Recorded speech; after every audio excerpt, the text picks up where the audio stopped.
শুভেচ্ছা। আজকে আমরা যে বিষয়টি নিয়ে কথা বলবো সেটা হচ্ছে আমাদের জীবনে যে সমস্যা, আমাদের জীবনে দুঃখ কষ্ট যাহাই আসুক না কেন, কী করে তা আমরা মোকাবেলা করতে পারবো। দুঃখ কষ্ট ছাড়া জীবন কখনোই সম্ভব না। সুখ দুঃখ নিয়ে প্রত্যেকটা জীবনের মালা গাঁথা হয় এবং এই সুখ দুঃখ কারো কারো জীবনে সুখটা বেশি পড়ে যায়, আবার কারো জীবনে দুঃখটা বেশি পড়ে যায়। তাই যখন আমাদের জীবনে দুঃখগুলো কষ্টগুলো অনেক হয়ে যায়, আমরা কি করে সেগুলো আমাদের প্রাত্যহিক জীবনে বহন করব, কি করে এগুলো থেকে মুক্তি পাব। আর সেই জন্যই কিছু পন্থা বলার জন্য আজকে আপনাদের সামনে হাজির হলাম। আমাদের জীবনের কঠিন দিনগুলোতে আমাদের প্রয়োজন প্রার্থনা করা, ঈশ্বরের উপর বিশ্বাস রেখে আমাদের প্রার্থনা, আমাদের দুঃখ কষ্ট তার কাছে তুলে ধরা। আর পিতা পরমেশ্বর সবসময় আমাদের সেই কণ্ঠ শোনার জন্য প্রস্তুত।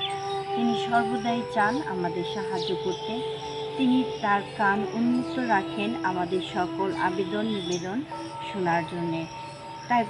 তাই প্রার্থনার মধ্য দিয়ে আমরা যেন আমাদের প্রভু যিশুর কাছে নিজেদের অর্পণ করতে পারি এবং আমাদের জীবনকে সুন্দর এবং সান্ত্বনা লাভের জন্য সেই আলোর উৎসর কাছে যেতে পারি।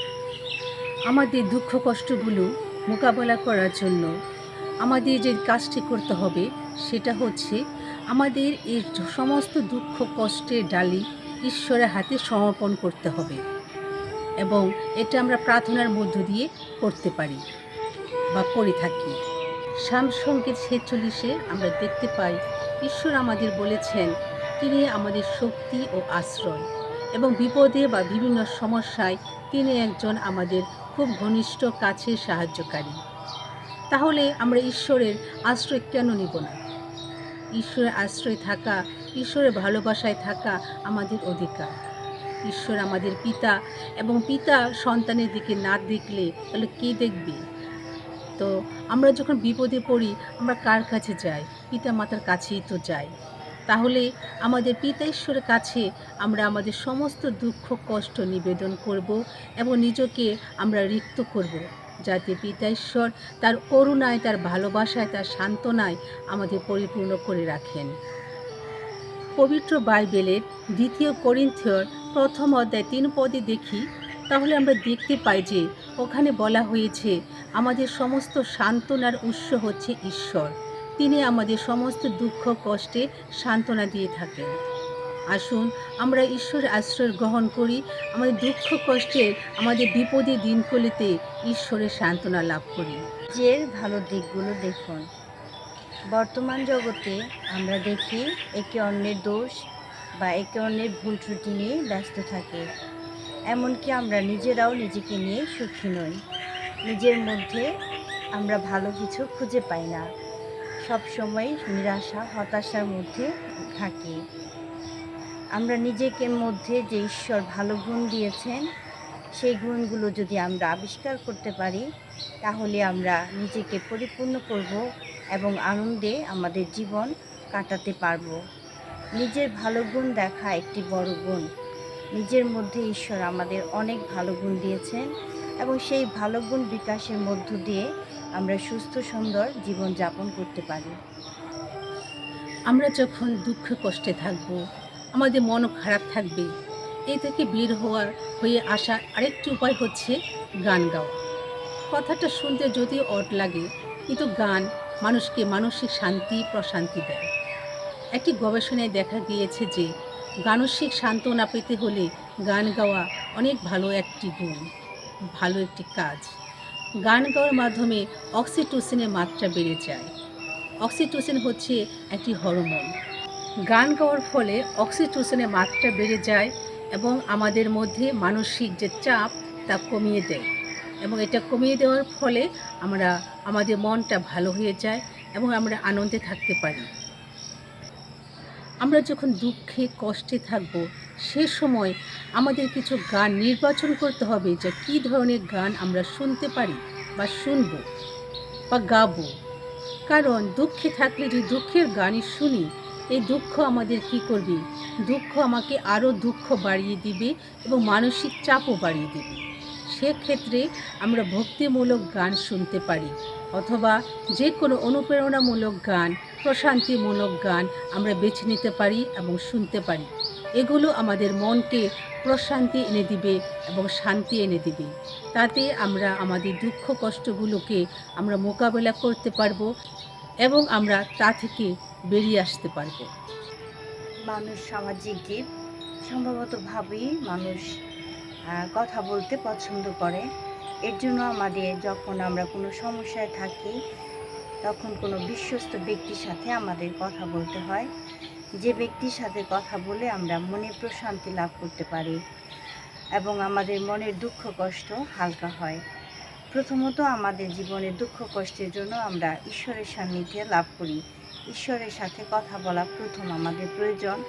তারপরে যদি আমরা মানবিকভাবে শান্তি স্বস্তি লাভ না করি, তখন আমাদের একজন বিশ্বস্ত ব্যক্তির সাথে কথা বলা উচিত, যার মধ্য দিয়ে আমি কিছু উপকার লাভ করতে পারি, যার সাথে কথা বলে আমার মনের প্রশান্তি লাভ করতে পারি।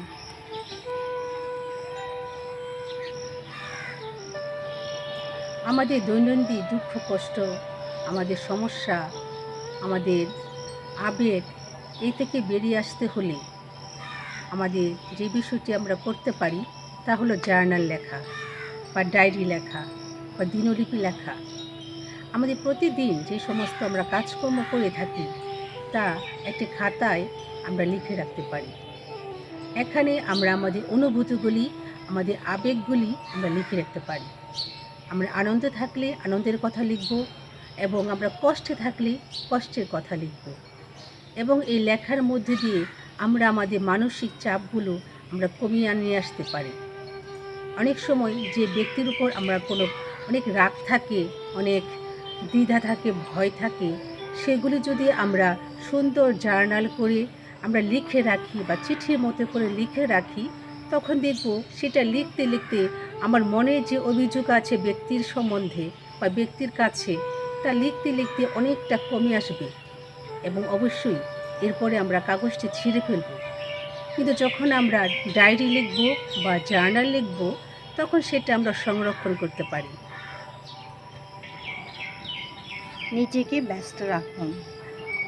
যখন আপনার মন খারাপ থাকবে বা আপনি কোনো দুশ্চিন্তায় থাকবেন, নিজেকে কোনো একটা কাজে ব্যস্ত রাখবেন, যাতে সেই দুঃখ বা বেদনা থেকে আপনি দূরে থাকতে পারেন বা সেই চিন্তা থেকে আপনি দূরে থাকতে পারেন। আর এর মধ্য দিয়ে আপনার শারীরিক পরিশ্রম হবে, সাথে করে আপনার মনের চিন্তা ভাবনা অন্যদিকে ডাইভার্ট হবে। আর এই ডাইভার্টের মধ্য দিয়ে আপনাকে নতুন শক্তি এবং উদ্দীপনায় আপনি নতুন কিছু গড়ে তুলতে পারবেন। আমরা যখন কোনো সমস্যায় থাকব, কোনো বিপদে থাকব, তখন আমাদের পর্যাপ্ত পরিমাণে বিশ্রাম নিতে হবে। মানে আমরা মনে করতে পারি যে যখন বিপদে থাকি, সমস্যায় থাকি, তখন কি বিশ্রাম নেওয়া যায়? হ্যাঁ, কথাটা যদিও কষ্টের যে অনেক সময় বিশ্রাম নেওয়া যায় না, কিন্তু যখন আমরা এই বিশ্রাম নিব, বিশ্রামে থাকব, তখন দেখা যাবে যে আমার মধ্যে যে মানসিক চাপ রয়েছে সেটা কমে যাবে এবং মানসিক চাপটা কমে গেলে আমার মধ্যে যে মানসিক যন্ত্রণা আছে তা অনেকটা লাভ হবে। সেজন্য বিশ্রাম অত্যন্ত গুরুত্বপূর্ণ আমার মানসিক চাপ কমানোর জন্য।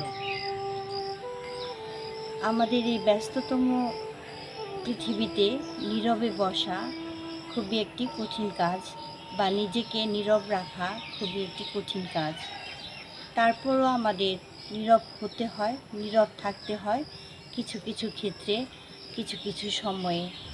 যখন আমরা ঈশ্বরের সান্নিধ্যে যাই, তখন আমাদের নীরব থাকতে হয়, যাতে আমরা ঈশ্বরের কথা শুনতে পারি এবং ঈশ্বরের কথা শোনার মধ্য দিয়ে সান্ত্বনা, শান্তি এবং আনন্দ লাভ করতে পারি।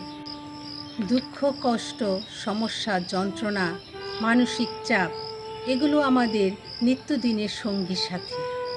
আমরা এগুলি থেকে কোনোভাবেই বেরো আসতে পারি না। কিন্তু এগুলিকে নিয়ে কি করে আমরা প্রাত্যহিক জীবনে পথ চলতে পারি, সেজন্য কিছু আমরা টিপস আপনাদের সামনে আমরা তুলে ধরেছি। এগুলি সব নয়, তারপরেও আমরা কিছু আপনাদের হাতে দিতে পেরেছি, যাতে এই ভিডিওটি শুনলে আপনারা উপকৃত হতে পারেন। তারপরেও বলছি, প্রার্থনা। ঈশ্বরের উপর বিশ্বাস, নীরবে থাকা, নিজেকে ঈশ্বরের হাতে সমর্পণ করা, আমরা এভাবেই ধীরে ধীরে এগিয়ে যাই আমরা পূর্ণতার পথে। ধন্যবাদ।